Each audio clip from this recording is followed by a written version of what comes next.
एक प्राध्यापक वर्ग घेत होते. वर्गातील सर्व विद्यार्थी त्यांचे व्याख्यान मोठ्या आवडीने ऐकत होते. त्यांनी विचारलेल्या प्रश्नांची उत्तरे देत होते. पण त्या विद्यार्थ्यांमध्ये वर्गात एक विद्यार्थी असाही होता जो शांत बसला होता. प्राध्यापकांनी पहिल्याच दिवशी विद्यार्थ्याची दखल घेतली पण काहीही बोलले नाही.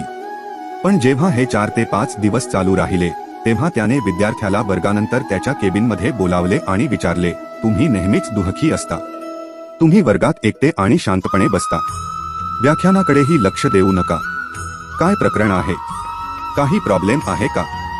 सर, ते विद्यार्थी संकोचत म्हणाला, माझ्या भूतकाळात काहीतरी घडले आहे ज्यामुळे मी अस्वस्थ आहे.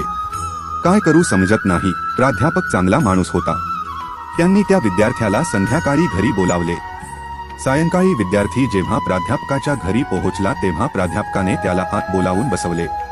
मग तो स्वतः स्वयंपाकघरात जाऊन शिकंजी बनवू लागला. त्याने जाणून बुजून शिकंजीला जास्त मीठ घातले. मग तो किचनमधून बाहेर आला आणि शिकंजीचा ग्लास विद्यार्थ्याला दिला आणि म्हणाला, हे घे, शिकंजी प्या. विद्यार्थ्याने ग्लास हातात घेऊन एक घोट घेताच जास्तीच्या मिठाच्या चवीमुळे त्याचे तोंड विचित्र झाले. ते पाहून प्रोफेसरने विचारले, काय झालं? शिकंजी आवडला नाही का? नाही सर, तसं नाहीये. शिकंजीमध्ये जरा जास्तच मीठ आहे, विद्यार्थी म्हणाला. अहो, आता ते निरुपयोगी झाले आहे. मला ग्लास आणा. मी फेकून देतो. प्राध्यापकांनी विद्यार्थ्याकडून ग्लास घेण्यासाठी हात पुढे केला.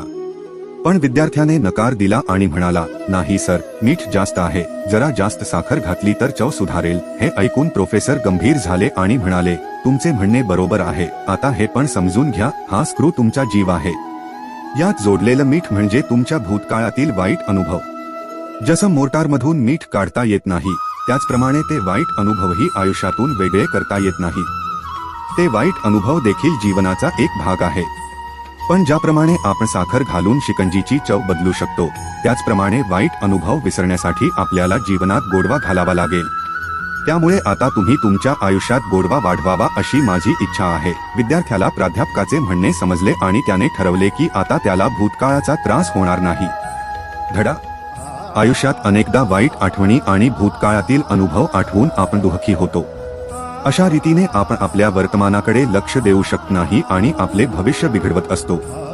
जे झाले ते दुरुस्त करता येत नाही, पण किमान त्यांना विसरता येईल आणि त्यांना विसरण्यासाठी आज नव्या गोड आठवणी निर्माण कराव्या लागतील. जीवनात गोड आणि आनंदाचे क्षण आणा, तरच जीवनात गोडवा येईल. त्यामुळे हार मानू नका, लढत रहा. व्हिडिओ आवडली तर व्हिडिओला लाईक आणि चॅनलला सबस्क्राईब करा.